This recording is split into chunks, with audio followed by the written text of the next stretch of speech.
శ్రీమాత్రే నమ. సద్గురు జ్యోతిషాలయం బ్రహ్మశ్రీ చంద్రమౌళి వెంకటేష్ శర్మ. ఈరోజు మనం చెప్పుకోబోయే ఒక ముఖ్యమైనటువంటి విషయం ఏమంటే, చాలామందికి ఒక భయం, శని భగవానుడు అంటే ఒక భయం. శని వక్రగతి అనేది అవుతుంది. ఇది వచ్చి రెగ్యులర్ ప్రాసెస్ అండి. మనం ఇదివరకు కూడా ఈ పంచగ్రహ కుటుంబం గురించి చెప్పాము. అలా అయిపోతుంది, ఇలా అయిపోతుంది అంటే దానికి మనం ఒక వీడియో ఇచ్చాం. చాలామంది పాజిటివ్గా దానికి రెస్పాండ్ అయ్యారు. ఇవన్నీ కూడా రొటీన్ లైఫ్లో జరుగుతున్నట్టు చూడండి.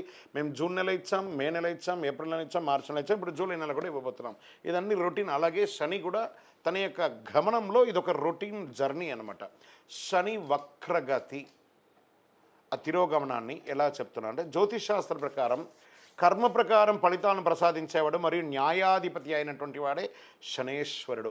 శని ఈశ్వర శబ్దం కలిగిన వాడు. ఏ దేవుడికి కూడా ఈశ్వర శబ్దం రాలేదు, ఈయనకి మాత్రం శనేశ్వరుడు అని పేరు వచ్చింది. 2024లో కొన్ని రాసుల వారిపై ప్రత్యేక వరాలను కురిపిస్తున్నారు. కొన్ని రాసులకి అదృష్టాన్ని కలిగిస్తున్నారు, కొన్ని రాసులకి యాజ్ ఇట్ ఈస్ రొటీన్గా చేస్తున్నారు.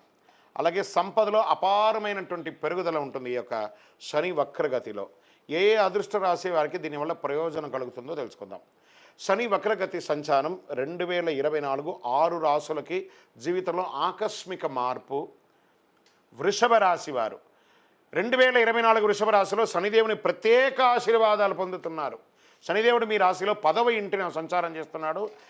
ఈ విపరీత కాలంలో అనవసరమైనటువంటి మాటలు మాత్రం మాట్లాడకండి.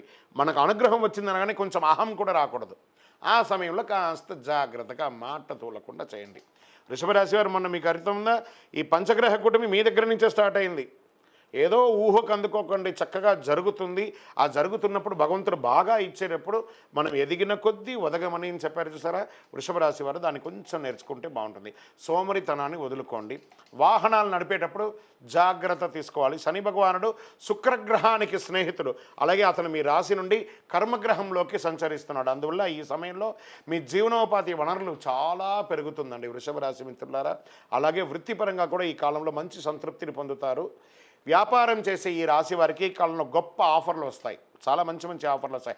ఇండస్ట్రీ పరంగా చాలా లాభం ఉంటుందని చెప్పచ్చు. మీ యొక్క ఆర్థికం, డబ్బు ఆదాయం ఆ పొదుపు చేయడంలో కూడా మీరు విజయం సాధిస్తారు. అదే సమయంలో ఎవరికైనా అప్పులు ఇచ్చేటప్పుడు చాలా జాగ్రత్తగా చూసి ఇవ్వండి. అదే సమయంలో శనిదేవుడు మీకు ఆస్తి, పూర్వీక ఆస్తిని కూడా రప్పించే మార్గం చేస్తున్నారు. మీ రాశిలో అదృష్ట సంఖ్యగా అధిపతి కాబట్టి ఈసారి అదృష్టం మీకు అనుకూలంగా ఉంటుంది. దేశీయ, విదేశీయ, అంతర్జాతీయ ఖ్యాతి పోటీ పరీక్షల్లో విద్యార్థులు కూడా చాలా యోగాన్ని ఇస్తున్నారు. ఇది వచ్చి ఒక సంవత్సర కాలం యొక్క ఫలితం అండి. ఇదేదో 1 మంత్ది కాదు. శని వక్రగతిని భయపడాల్సిన అవసరం లేదు. ఇందులో యూనివర్సల్గా ఒక పరిహారం ఉంది. ఏం చేస్తారంటే, నవగ్రహాలలో ఉన్నటువంటి శని భగవానుడు పశ్చిమ భాగంలో ఉంటారు. ఆ పశ్చిమ భాగంలో ఉన్నటువంటి ఆ నవగ్రహాలకి ఒక చిన్న బెల్లం ముక్క నైవేద్యంగా పెట్టండి. నువ్వులతో దీపం కరెక్ట్గా తీసుకుపోయి శని భగవాన్ పాదాల దగ్గర వెలిగించకండి.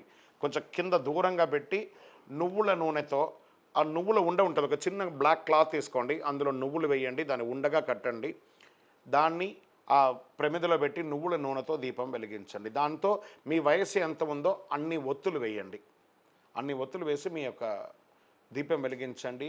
ఆ స్వామివారిని ఎలా ప్రార్థన, నీలాంజన సమాభాసం రవిపుత్రం యమాగ్రజం ఛాయా మార్తాండ సంభూతం తన్నమామి శనైశ్వరం కాకధ్వజాయ విద్మహే ఖడ్గహస్తాయ ధీమహి తన్నో మంద ప్రచోదయాత్. ఆయన దగ్గర ఏమేమి అడగచ్చు, ఆయన ఏమేమి మనకిస్తారు. దేహి మే బుద్ధి వైశిష్ట్యం, దేహి మే నిత్య యవ్వనం, దేహి మే పరమానందం, దేవదేవ జగత్పతే.